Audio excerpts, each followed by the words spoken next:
Welcome everybody to Career Q&A Live for Domestic and International Service Opportunities. This is a series by UCSB Career Services that brings professionals and UCSB students together virtually to learn more about different career paths, ask real questions, and make connections. In today's session, we are joined by three recruiters from three fabulous organizations: Peace Corps, City Year, and American Conservation Experience. And we are incredibly grateful for their time today. This is going to be a really exciting conversation that I'm personally excited about as a career counselor who often meets with students saying, what should I do after I graduate? And these are three awesome opportunities. So I'm like giddy as we get started here. But our agenda is going to start off with a quick intro about each of our panelists, followed by a little bit more about their organizations and the opportunities they have for gauchos. And then some questions to just kind of understand these kinds of career options in domestic and international service. And throughout that process, we also highly encourage all of the students who are tuned in live today to submit your questions via the Q&A feature.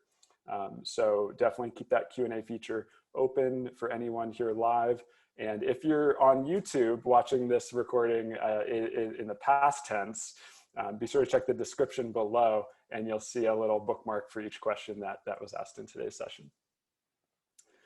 In the event that we get disconnected, please just rejoin via the link that you used to access this session. We'll still be live on that. And without further ado, I just wanted to give a quick introduction about who I am and then who everybody is on this panel. So my name's Eric Wilder. I am a career counselor and coordinator for UCSB Career Services. My pronouns are he, him, his. And I serve students by meeting with them in appointments and doing programs like this. And I will be today's host. So I'm really excited to hopefully not talk any more than I have to and just allow our great guests to be front and center today. In addition, we have Milena Halla, who is our career peer advisor. She's on live chat support, so she's in the background. In the rare chance that we might have any internet issues, she'll be here to dive right in as well. And in addition to that, we have Jeunet Fidelino, who is a recruiter for City Year. Jeunet serves as part of the recruitment and admissions team for the West region. Prior to City Year, Jeunet grew up on the East Coast and graduated with a bachelor's degree in human development and family studies from the University of Delaware. As a proud City Year alumni, her experiences as an AmeriCorps member was extraordinary. Being able to witness the growth within her students academically and socially, emotionally during her service year made everything worthwhile. Jeunet's year of service led her to her most current role as a recruiter, where she supports students at UCSB in learning more about City Year's program and experience, benefits, and application process. Let's give a nice warm virtual welcome to Jeunet. And we're gonna also give a warm introduction to Marcel Coppolino, who is an international and US volunteer outreach coordinator for American Conservation Experience. Marcel was born in Santa Cruz and moved to New Jersey at a young age. From there, he benefited from an economics-focused study abroad program in a China trip and graduated with a desire for more travel opportunities. He then chased a sales job in Los Angeles, back over on this side of the country, to relocate to the West Coast and then joined the Peace Corps in 2007. Upon return, it was back to Santa Cruz where he found the American Conservation Experience, also known as ACE, in 2010. Welcome, Marcel. Yay. And additionally, we are joined by Dr. Sakeena Ali, who is the regional recruiter for Peace Corps. Dr. Ali is an educator and a lifelong learner. Her goals are to empower those in need and help others reach their highest potential. She's an experienced specialist with a demonstrated history of working in the education management industry and received her Doctorate of Education focused in educational leadership from California State Polytechnic University at Pomona. She's now worked as a professional development consultant, recruitment manager, accreditation specialist, and course maker for academic curriculum. And she has now been part of the journey with Peace Corps for almost 3 years. So welcome to Sakeena. Yay. I know the virtual rounds of applause are never what a full audience would give us at Campbell Hall on the UCSB campus, but we are grateful for you nonetheless. So now that we've heard a bit about each of our special guests, I wanted to turn it over to them to give you a sense, students, of what their organization does, what kinds of opportunities they have, and also what is desired in candidates. So they'll each just give kind of a brief overview, and we'll do a few minutes each. And then once you've heard a bit about that, we'll start asking some more questions to get a sense of what it's really like. So we'll start with Jeunet. If you want to take it away from here, and if you have any visuals for us, feel free to go ahead and yeah, share your screen. Thanks. Awesome, thank you. Just want to double check that you guys are able to see my screen okay. Cool, thank you. Thank you for the introduction, Eric. Super excited to be part of this space. Just like Eric said, my name is Jeunet, and I proudly serve as a City Year recruiter. I used to pronounce she, her, and hers. I am originally from the East Coast, where I did grow up in Delaware and graduated from University of Delaware with a human services degree. I really wasn't sure what I wanted to do with that, and so I actually stumbled across City Year in the midst of my undergrad, my senior year too. And so I definitely understand all you students going through figuring out what your next steps are. And so for me, I knew I had a passion for education, especially education equity. And so being able to learn more about City Year really did align with the goals that I wanted to do and aspire to do as a person. And so I am a proud City Year alumni. I did a big leap of faith where I moved across the country to serve with City Year Los Angeles, and took a little break after my year of service. But I knew that the passions that I had for City Year aligned with something that I wanted to do, continue to do throughout my my time as within my career. And so I stumbled across going back into staff, and now I proudly serve as a recruiter, being able to connect with students on different campuses across the SoCal, including UCSB. And so super excited to be part of this space. And so a little more about City Year. City Year is an education nonprofit. We are under AmeriCorps. So AmeriCorps is pretty much our umbrella. We're under the umbrella of AmeriCorps. So we are really excited to be part of that service opportunity for students and those that are interested in giving back to the community. Within City Year, we do have 3,000 AmeriCorps members across the United States.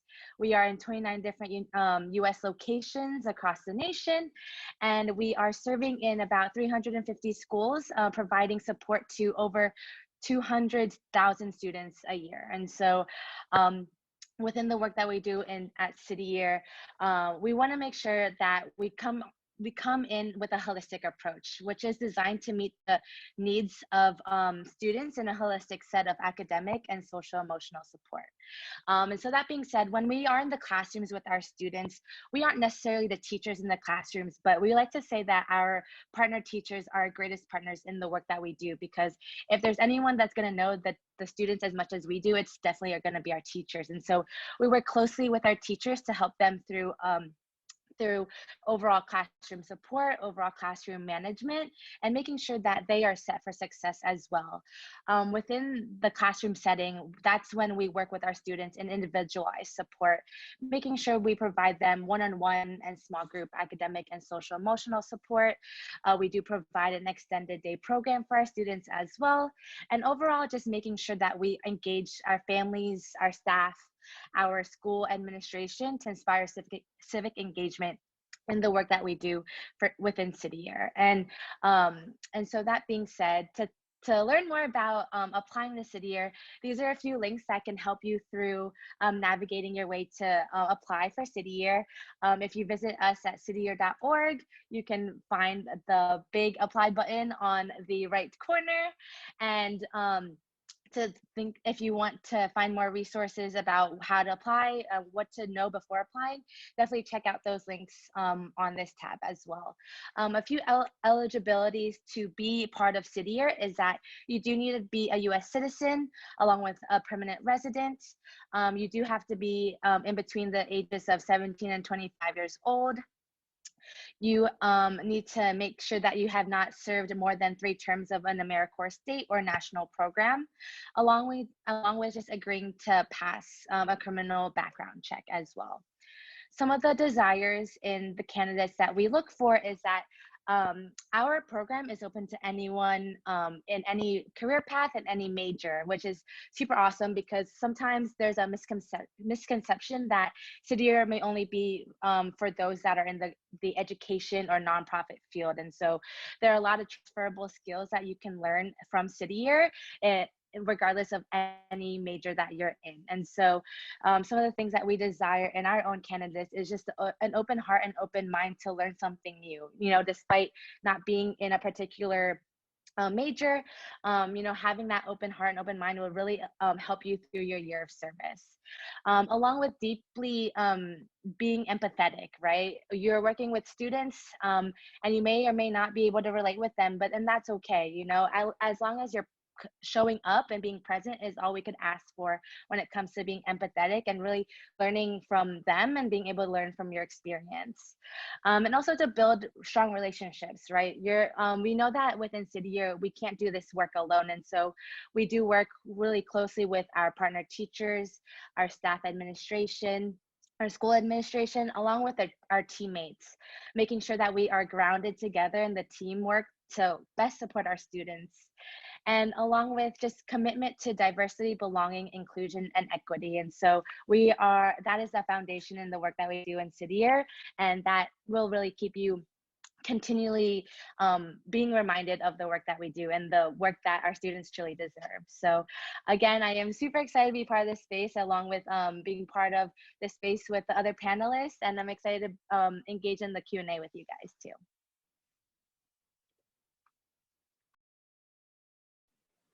Awesome. Thank you, Jeunet. That's so exciting to see a bit from City Year.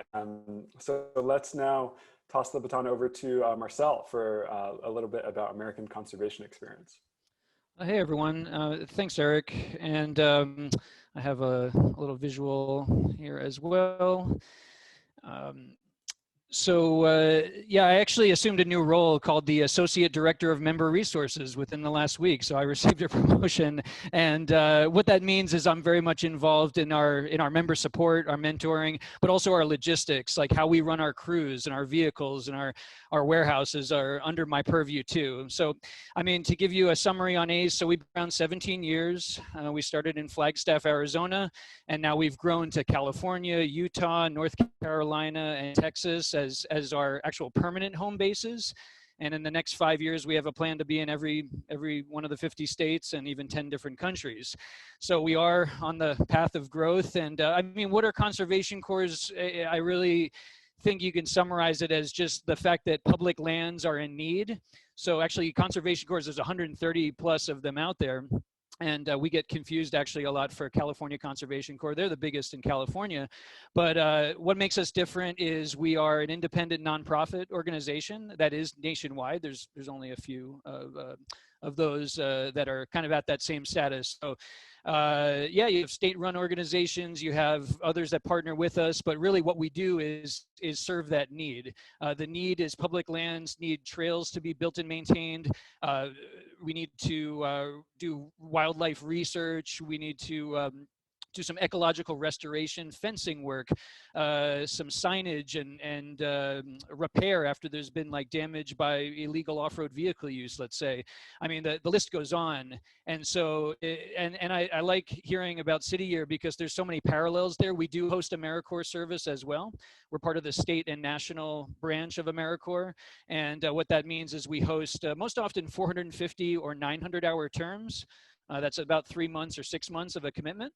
It is full-time, it's immersive, and you know exactly what you'll be doing when you're here. It is pretty open-ended as well. I mean, we get a lot of environmental science and biology majors, but get a lot of business students, art students, and recent high school grads too. So we really love that diversity with us. And I have a Peace Corps background myself, and that's kind of how I found ACE. But let me just wanted to show, I could show about our opportunities by switching over to just our homepage, so you're familiar with it. Let's see. One moment. I think this is the one, right? Yeah. Okay, everybody see that all right? That's usaconservation.org. And really, I just wanted to highlight, so you go to right here, serve, apply here. And I'll just break down the different programs for everyone real quick. So we have our crew program. That's what I just spoke about. 5 different regions, 3 to 6 month commitments with the ability to extend. And all those are team-based. You're always with a crew of about 6 to 12, really getting right out into the field and getting some of the job training, you know, hands-on skills with hand tools and power tools, quite immersive, meeting great people along the way. I wanted to highlight our EPIC program too. This is more specialized. If someone has a degree and definitely wants to go towards a career in like federal agency, U.S. Forest Service, NPS, EPIC is the best way. I mean, it's your foot in the door, and those positions really vary. They're nationwide, and they will say, you know, requirement of a recent, you know, related degree within a certain time period because they are so competitive.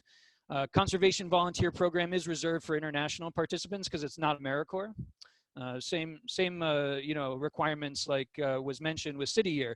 Do have to be permanent resident or U.S. citizen, 18 years of age plus for the crew. But all you have to do really is click apply now. We've got so many openings. I mean, it'll tell you the location, it'll tell you the region. You could sort by state. And I'm in the Pacific West region, so I'm a little partial. But just to show you, we always tell you financial benefits. These include housing as well. You receive a Siegel Education Award. That's money to pay down student loan debt or pay for future education costs. But we like to be very specific with start date and end dates and exactly what you'll be doing and where you'll be going. So yeah, we're proud to be really detailed with our position descriptions. Yeah, thanks everybody. I think that's a really good summary. Awesome. Yeah, I love the different options under your program. They're exciting for me as well, and maybe in a future life. So let's head over to Peace Corps with Sakeena. Hello, everyone. I will share my screen as well. Привіт. Мене звати Sakeena Ali. Дуже приємно. That means hello. My name is Sakeena Ali, and it's very nice to meet you. I served in Ukraine in 2004-2005 as a Peace Corps volunteer. And like some of the others, Peace Corps has a few requirements, and I don't know why this is not sharing, but hopefully you can see it soon. Let me know, thumbs up when you see it. Awesome, okay, great. So like many of the other areas, we do serve all over the world in 60 different countries, but our requirements are similar to the others where you have to be a US citizen and you have to be 18 and over. So I served in Ukraine. I served in the education sector, and the education sector is our largest sector, but we have 6 different sectors, and Peace Corps is open to anyone with any background, open to background or major and work experience, really. So 18 and over and US citizen. We have opportunities in over 60 different countries. In the education sector, since it's the largest sector that we have a lot of different opportunities. So it could be in English language teaching, it could be math, science teacher, deaf studies teaching, special ed teaching. There's a lot of different opportunities within education. I was a teacher trainer, and I worked with teachers to be recertified every 5 years. They had to get recertified, and I taught them the newest methodology. But part of Peace Corps is not just your primary project, but your secondary project, and that is based on the community needs as well. So you kind of get to know the community, find out what they want and what they're asking or where they need help. And some of the areas that I worked in was national curriculum. And I don't think they needed help in learning how to dance, but we did a lot of community building activities too. So I taught Bunga classes and hip hop dance classes, but we did English through film. We have 3 goals in Peace Corps. Our main mission is to promote peace and friendship. And we do those by 3 goals. 1, to go and serve in these countries with a specific background, right? In these 6 sectors, so education, there's community economic development, usually people with background of management, finance, and marketing, so business backgrounds basically. And then we also have agriculture and environment, and we get a lot of environment studies majors from UCSB to go out there. So that's a great area to be a part of. And then we also have health and youth development. So those are our 6 areas that we serve in. It is 27 months long. And so that first mission, you're a trained person to go out there and do something. And then the second goal, or the second goal that we really promote, is teaching about Americans through our eyes, right? So they learn about us. Sometimes we're the first American they've ever met, right? So we get to really give them a good impression about Americans. And then the third goal is really the goal that we support after you come back. So you're going to share everything you've learned about that culture and bring it back to people in the US. So there's 3 major goals to promote peace and friendship. So that's how we do it. It is 27 months long. So we have a little bit over 2 years. The first 3 months is training, language training, culture training, job training, safety training, health training. They want to make sure that you feel very secure in your work and your abilities, and then send you out to your community to work with them and to closely figure out what that community needs. So like you see on this section, this slide, we have over 240,000 alumni or returned Peace Corps volunteers, Marcel being one of them, I being another. And we all come from various backgrounds, various schools, and we learn a language. I learned Ukrainian, which, you know, it's funny because I was there 15 years ago and my head turns so quickly when I hear Ukrainian. And I go up to people and they probably think I'm crazy because I just go up to them like, hello, привет, and I introduce myself and they're like, wow, she knows Ukrainian? That's strange, you know, and they become instant friends, which again is part of that goal, to promote peace and friendship, right? So I'm building friends even when I'm back. So that's really exciting. On my next slide, I actually have information about current openings. This is our website at the top, but it takes about 45 minutes to go through this application process. And this is what our website kind of looks like with what volunteers can do. So these are 6 sectors that I talked about. Okay, and then on the left side, it'll have a list of all of the different positions that are available. And there's 2 ways to apply. You can either apply where you serve where you're needed most, where you let the Peace Corps placement officers decide, you know, where, based on your background and your abilities, where you would be best suited. Or you can apply more to a specific area, like for example, down here it says Health Extension Volunteer, Africa.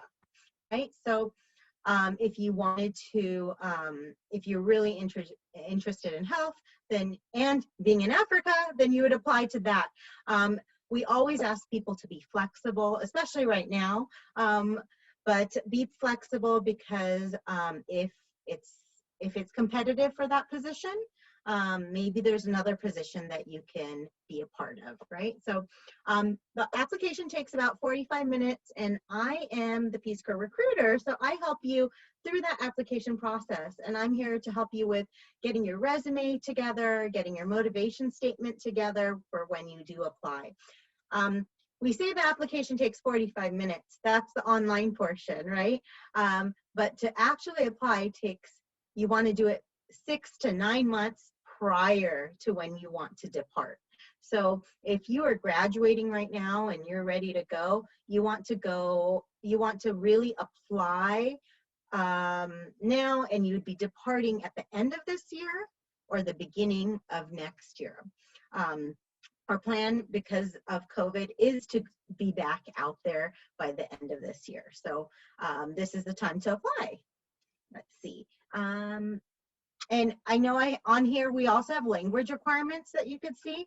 We don't really have a language requirement, but if you want to go to a South American country or a Spanish-speaking country, they will ask you to have Spanish skills. So there are certain countries that have language requirements, but overall, you don't need to know a second language. It helps, and it looks great because it tells people that you're willing to learn another language and you have that ability to learn another language.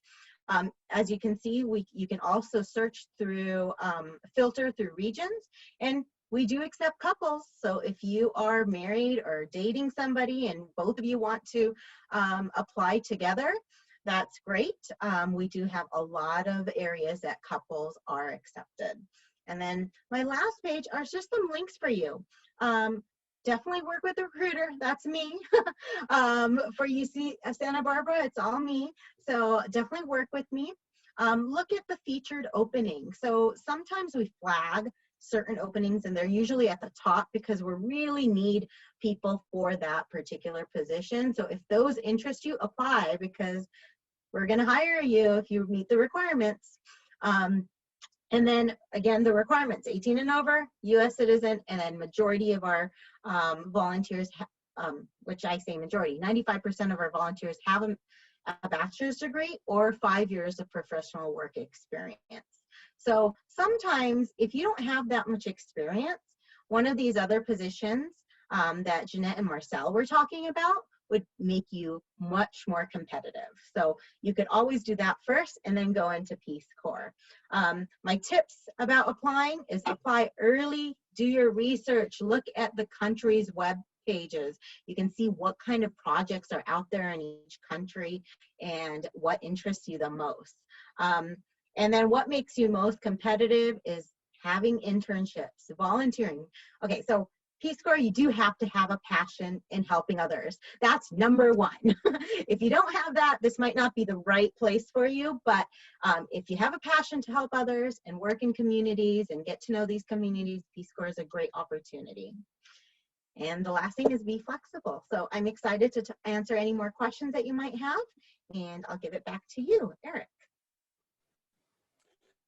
Thank you so much, Sakeena. It's truly phenomenal to think about the fact that there's a band of 240,000 returned Peace Corps members around this planet, and that's just mind-blowing. Yeah. So I see a few student questions that have come in already, but I wanted to just formally encourage all students to submit their questions via Q&A at any time. We're keeping an eye on it, and we'll try to incorporate as many as we can.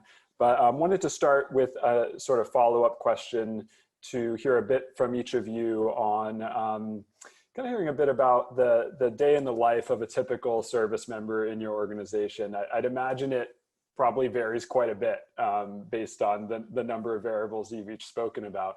But how would you describe it to folks on the line today who are just trying to, really get a more visceral sense of what they might encounter? And we can go in the same order if that works well for you. Awesome. Yeah. So within City Year is an 11-month commitment where we are in the schools from the beginning of the year to the end of the year, 5 days a week for about 10 hours a day. And so we know that it is long hours and we know that the commitment is a lot, but the work that we do really speaks volumes in the commitment that we have for our students. And so as a proud City Year alumni, definitely want to share about my experience of a day in the life of my core year. So I probably served with 10th graders in South Central LA. Started the day off strong with at around 7 o'clock, where we gather with a group with our team. And so when you are a City or AmeriCorps member, you will be a part of a team of about 10 to 12 diverse people that have that love of community as well as you. We start the day off strong, making sure that we are on the right page to set the tone to serve our students. After we group with our team, we then transition into gathering in front of the schools. We are the first ones to meet our students in the beginning of the day. So we do something called morning greeting, where we greet them good morning and do a few corny chants just to make sure that we put a smile on their face in the morning. And so after that, we transition into classrooms in classroom spaces where, again, we are with our partner teachers and we are helping with overall classroom support, but most especially one-on-one and individualized support for our students in English and math. When it comes to lunch engagement, we still are continuing to be with our students throughout that time too, building that relationship with them and making sure that we're not just there for our students in the classroom, but also outside the classroom as well. Throughout the afternoon, we are back in classroom sessions with our students and our teachers. And then sometimes after school, sometimes it may look a little different depending on the week, but we do engage in something called like parent teacher meetings, making sure that we build that connection and making sure that our students know that we are all helping them, support them through their year, right? And so we know that we can't do this work alone, and so we have parent engagement and teacher engagement as well. Every day we do provide an after school program for our students as well. So our after school program just gives them an opportunity to an extra time for them to gain tutoring skills, maybe studying, and also just creating a safe haven for them. You know, sometimes they are having issues at home, and so they just want to spend time with a City Year that can help just be part of that safe haven for them. We do also give them an opportunity for enrichment activities as well, which is awesome because as for me, I had 10th graders, and giving them that flexibility to choose what they wanted to see in that space was something really incredible to witness, because they knew they were becoming upperclassmen next year. And so they really wanted to see how they could create a resume, how they could build off of networking, how they could start looking up colleges. And so it was a great opportunity to leverage what they were interested in seeing in that space as well. And then we come back together with our team, just making sure that we are making sure that we're best set for the next day to come to start over for the next day. So yeah, that's a little of what a day-to-day kind of looks like in the City Year. Hey, I'd be happy to go next. So for American Conservation Experience, I'll use those two examples to paint a picture for you, the CREW program and the EPIC program. Starting with CREW, so from the first day, you're welcome to our housing. We do orientation, we get everyone settled in, you often join as a group, and you get to know, you start building those relationships right away with your fellow crew members. We're on an 8-6 schedule most often, so that's 8 days out in the field, and then 6 days off afterwards, then it rotates. We present a schedule, you know what you're accountable for every day, and I mean, we're taking long trips. We provide all the transportation to these project sites. 10-hour days, you know, we set up camp, we get to our work sites, we really understand the goals and do some stretching and meet with our project partners, you know, these agency staff. And you get to see the before and after. I mean, you get to physically make these environmental changes yourself. So imagine that's 8-6 schedule that can really, you know, keep everybody pretty busy. I hear a lot that, you know, 3 months goes by very fast. So our CREW program, you know, again, vast locations. In the EPIC, you know, lens, that's actually you would arrive to, let's say, a fish and wildlife refuge yourself. We would send all the supplies to you in advance, all the member support resources that you would need, and then you actually meet with the partner directly, get settled into an office setting or perhaps a research station or something like that. And then you know the scope of the project prior to arriving, but now you're seeing it on the ground. You're really getting an idea of what you're accountable for each day. I would say it's more often a 9 to 5, 5-day-a-week situation, but there could be remote research that you're doing out in the field, and then you're out in the field again for several days in a row camping, and then you're back in facilities kind of similar to the crew. But for EPIC members, yeah, really vastly ranges, and that main difference is it would be that individual placement. So you're not really interacting with a big ACE crew or with a crew leader, you're interacting with that agency staff one-on-one. And yeah, we do mid-service check-ins, we do debriefs, we do a lot of member engagement along the way to give you that support. Thanks. All right, well, this question is quite difficult to answer. Marcel's nodding and laughing as well because he probably knows, because there's no typical day in Peace Corps. Every day is a little different. I would say for educators who are working K through 12, they're the ones that have probably the most stable type of day, and it goes along with the education system there, whatever the school times are. But all the other sectors, it really depends on what they're doing. And it depends on what that community wants them to do. So this kind of ties into a couple of questions that I've been getting in the Q&A. Peace Corps only goes into countries that we're invited in. Okay, so Peace Corps does not solicit countries to try to have volunteers in. We only go into countries that we're invited in. And they are the ones who decide where they want help in and what sector of help, what kind of help. The communities there are the ones who write the job description you're going to be doing. Everything is based on that country and their needs. So I want to be very clear with that, okay? Because you're not going there to display or it's not, even though there's a kind of soft diplomacy part of it, because you might be sharing some of your views, but you're not there to change their way of life. You're there to improve their life in however they want, okay? You follow their laws. You're always on top of it based on their needs, okay? So I can't emphasize that enough. We are considered an apolitical agency, so we don't even talk about politics. And even some of our first phrases in that language is to say that we were not here as a political representative, right? And that we are apolitical and we're here to volunteer, and we do a needs analysis to find out what that community needs. So to go back to what I did and everything I do during the day, well, I would go, because I was an educator, I would go and talk to different teachers. I would ask them, well, where's there a gap? Is there anything I can help you with? What can I help you with? And I'd find out from them what they wanted. Then I'd go to the administration and I would say, okay, so the teachers told me this, this, and this. This is where they want some more effort. I feel I could help in these same areas. Which area would you like me to move forward with, right? So then I might do training on speaking skills, right? Or a training on how to get people to,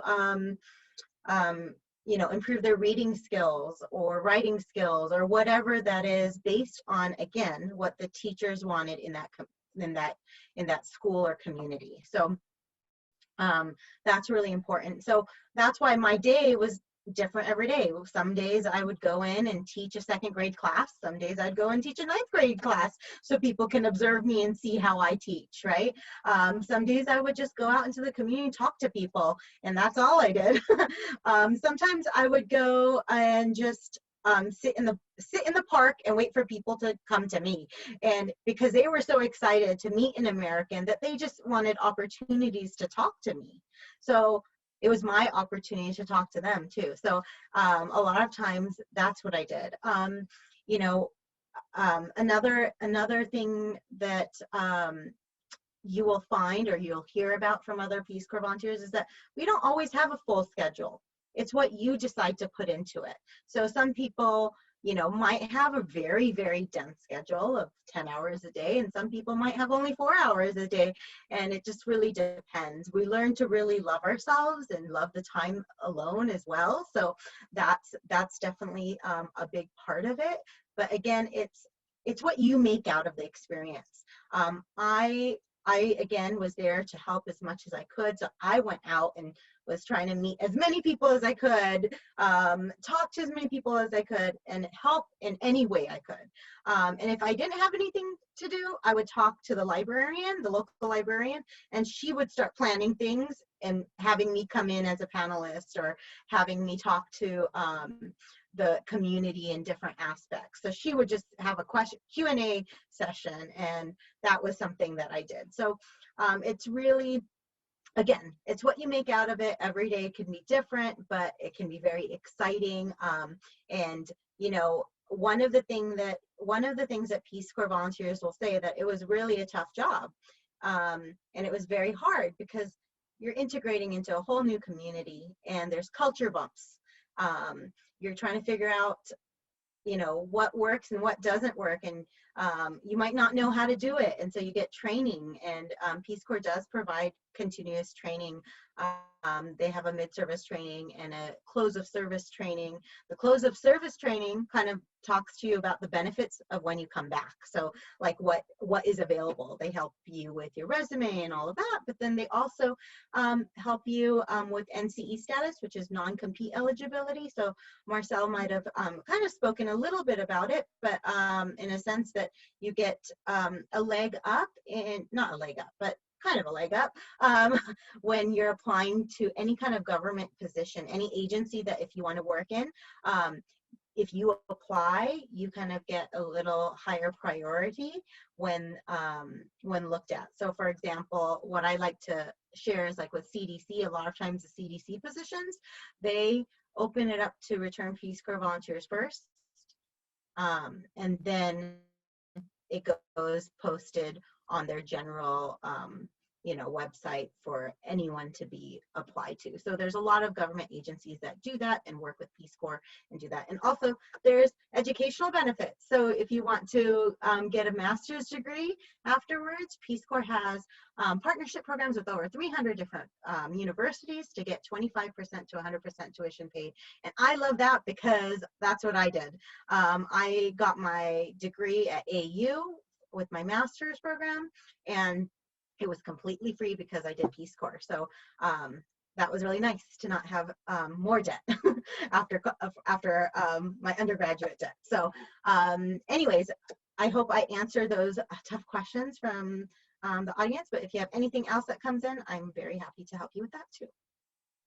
Let's see. Awesome. Yeah, thank you, Sakeena. And I know some questions are coming in. A couple of us are typing in responses and a couple of us are speaking. So either way, we're trying to get to all of the students' questions.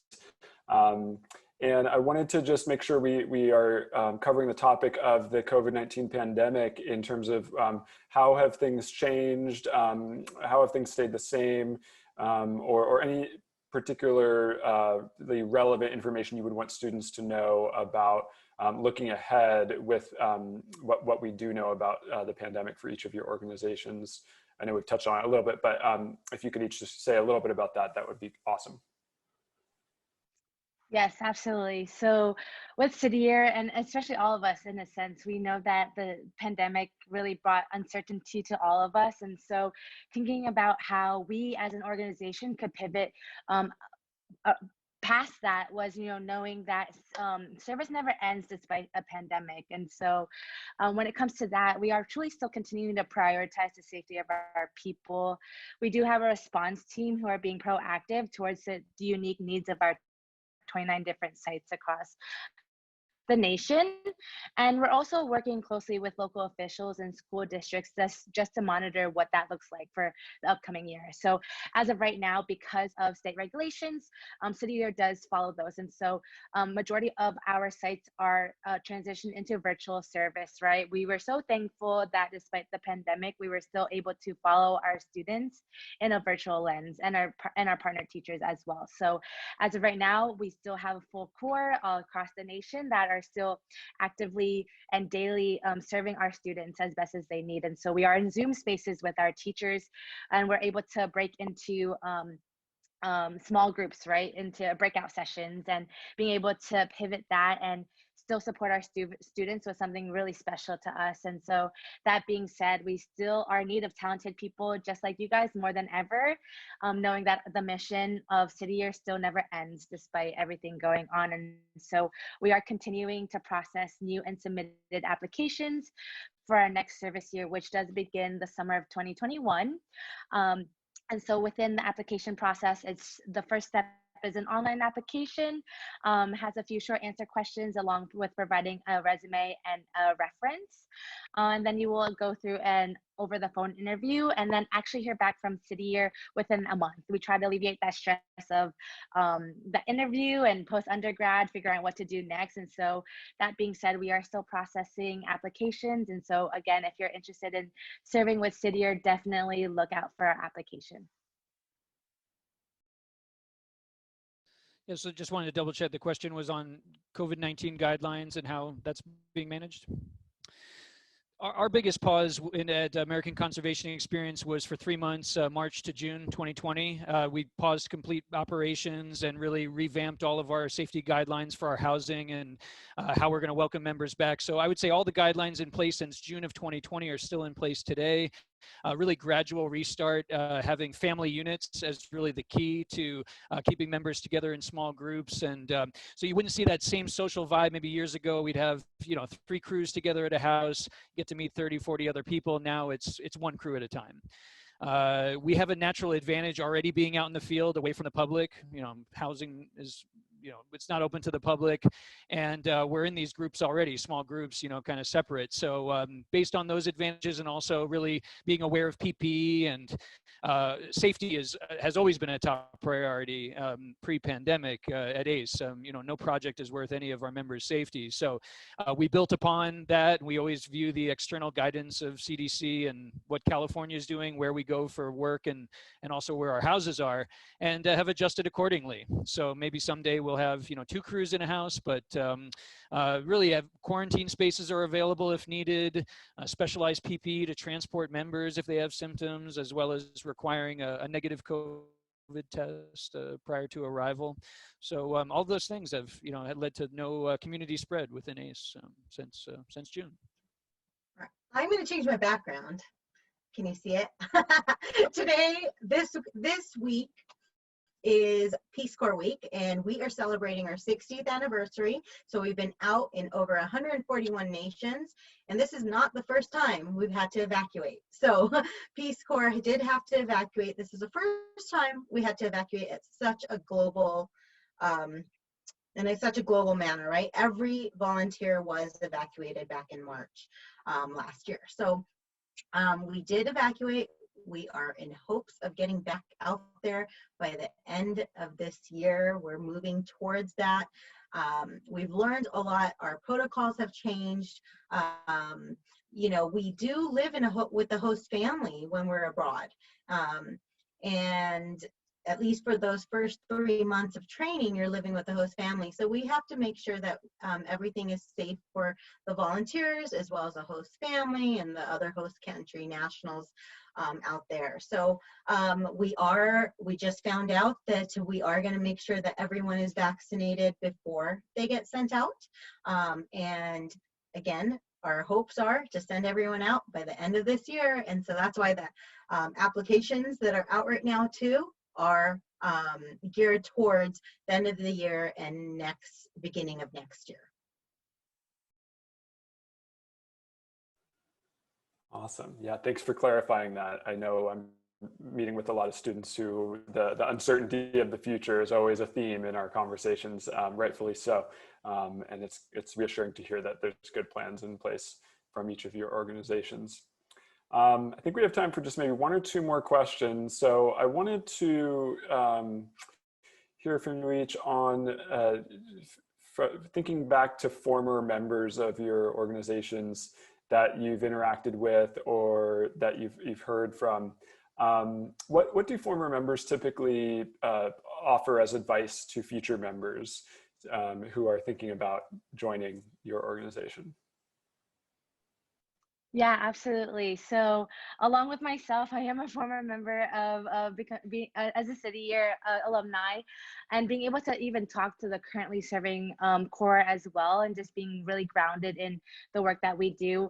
A lot of them, and including myself, we really encourage you guys just to take care of yourselves. Self-care is, we make sure that self-care is truly something that we prioritize in service, right? Because we know that you don't come into service for the money. You don't come in, just because you want to do, just because, right? You want to come in really intentionally, bringing all in, right?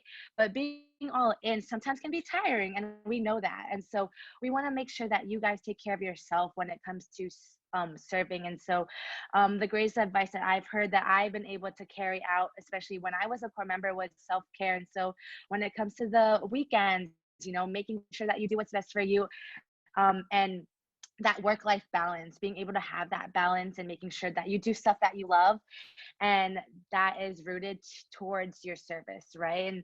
And making sure that you're able to show up the next Monday and being able to be your best selves for the students that really deserve that. So that is a little advice that I do hear a lot. Yeah, at ACE, we do a lot of exit interviews and member evals and everything to really improve our program. We never think that we have it all in place at any given season. It's no two seasons are the same. We often say, all right. So what I see in those evaluations and interviews is that members say, they talk about the hard work for sure. It's not a vacation. They were really surprised, at first. Oh gosh, this is more than I thought. It's really physical, especially that's for the crew program, and packing accordingly. We provide a full packing list, very detailed, and pay attention. All those things are, if they say it's required, it is required. We try to include recommendations as well and consult on items. Flexibility, adaptability, can't control the weather, might get a flat tire in the vehicle, all these things that that mental, agility to be able to stay positive through. That one too, that empathy, that positivity, so motivating to others, maybe having a tough day. This might be the first time they're away from home. People talk a lot about the bonds that they formed with others, having those shared goals, spending significant time together. They keep in touch long after they're done with ACE, and that's really great to see. If you're buying new boots, break them in advance. Really helps avoid blisters. That's another one. That's funny. Well, with Peace Corps, oh my gosh, I think the best advice I was given was just be you and be open and be caring. Understand that you don't know everything, and understand that they don't know everything and they're trying to figure you out. And when someone is trying to get your attention, it's because they want to know you. They want to get to know you. Sometimes it feels like they're making fun of you, but really they just want to know you. When you're open to things, so many things can happen. I will say that I offered my services constantly is what happened. And because of that, though, I was able to get into many different things. So I ended up working on national curriculum and working on second grade curriculum that they're still using nationally 15 years later, which is really incredible, you know, and that's not something you can do in the US. I don't think I would be working with the State Department of Ed right now, or right after college. I mean, that doesn't happen so quickly, right? So you get these opportunities that will just, you know, blow your mind, and you can use them. I mean, I had so much to put on my resume, and I learned so much more than I thought I ever would.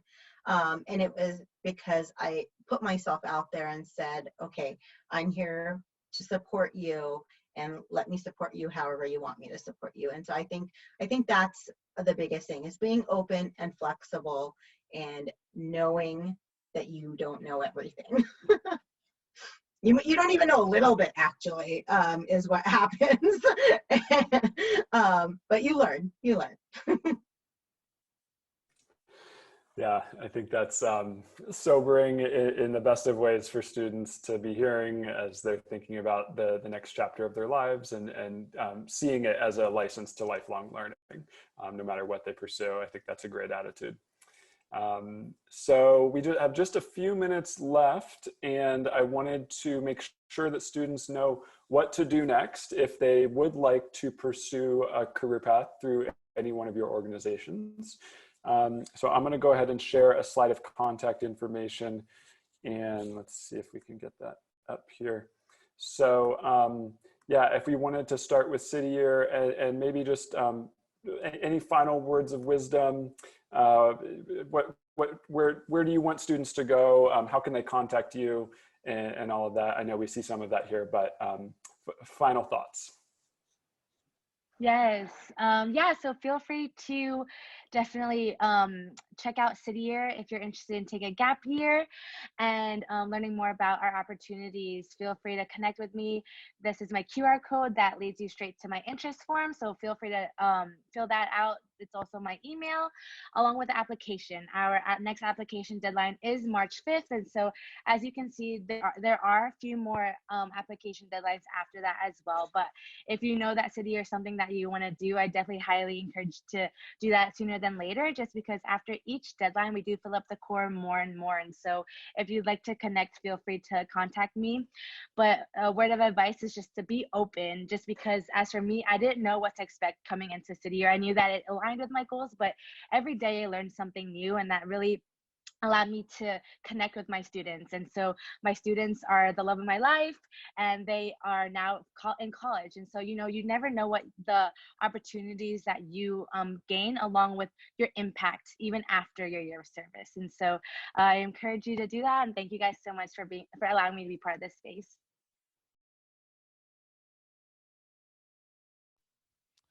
Hey, so yeah, final thoughts from me. I would say that if you're really considering American Conservation Experience, the website is the best place to see all the live postings. But, you know, if you're thinking October, you won't see that on there, I bet. 2 to 3 months out is typically how we have our highest recruitment, you know, activity going on when we're receiving applications. So what does that mean for someone ready in, you know, January 2022? I would say contact us, make sure that you email me or, you know, the program specific staff member, because we want to get you on our personal contact list and notify you, besides just saying, hey, you know, check back on the website. But yeah, think of that 2 to 3 month window. There are no application deadlines. All the positions fill when you know, they close when they're full. So yeah, that's just the exciting part of it, that, you know, there's so many seasonal positions that what you see now is going to be completely different to, like, you know, February of next year. Really exciting. And yeah, I guess just a final thought, like kind of tying this all in together, I guess with service, you know, I really think that there's like kind of a, you know, when you're applying, it's like there's a selfish element to it. Like you want to better yourself out of this. And that's, you should mention that. I think you should say, like, what do you want to get out of this? But also understand, you know, and comment on the bigger picture, right? The fact that we have limited resources, you know, if it's a nonprofit or, you know, Peace Corps, if you're not having a good time, they're not just going to fly you to another country. So it's really understanding that and showing that you understand, you know, limitations, but also the abilities that you have to fit into these different roles. I think that that's really, but you know, what you want out of it too is good to mention as well. So thanks everybody.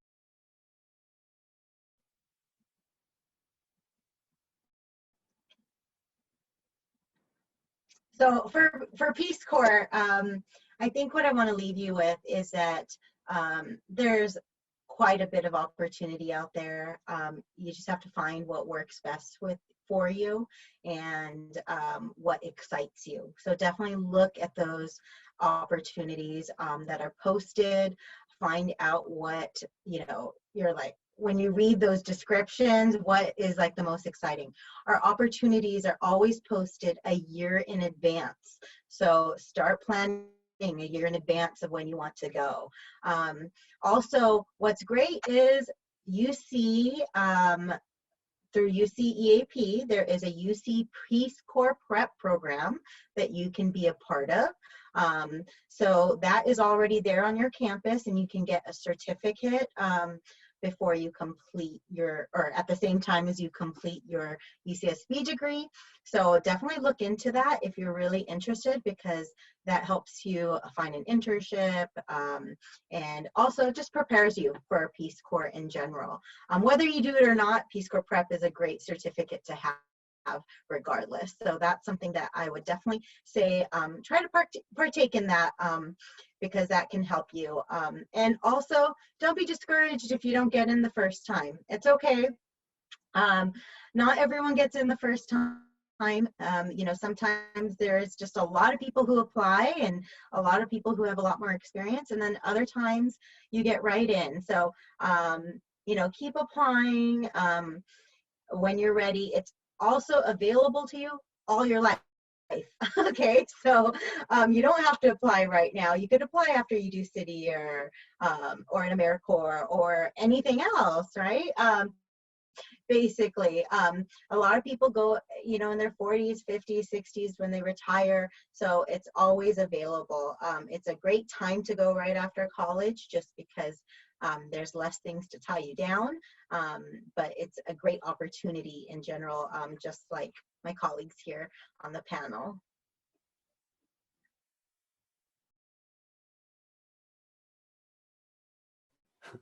Wonderful. So thank you so much, Marcel, Jeunet, and Sakeena. This was really just an enlightening panel and inspiring to see all the different options that are available to UCSB students after graduation as they're thinking about how they want to serve their communities, both nearby and afar. So I just wanted to give another warm thank you from all of us at UCSB for your time and energy today. I'll definitely be sharing these opportunities with students in the future as I continue to meet with them. And for everybody who was on the call today, they'll get an email with a link to today's video, which we'll put up on YouTube in just a bit. So can I add something, Eric? Yeah, absolutely. Plug. Okay, we have campus ambassadors. These are people who still are going to be on campus next year or longer. And those campus ambassadors, it's kind of like an internship. We have a campus ambassador program, and the applications are due by April 2nd. So if you're interested in being campus ambassador, it's due by April 2nd for next academic year. So definitely look into that, or just connect with me and I can talk to you a little bit more about it. Awesome. Yes, good to know about that opportunity as well. So we got all the options today, folks. This is a good session, and I hope that students seriously consider these options and think about further questions they would like to ask as they continue to research and reach out. So thank you to all the students who joined us, and again, look out for an email with some contact information on how to move forward.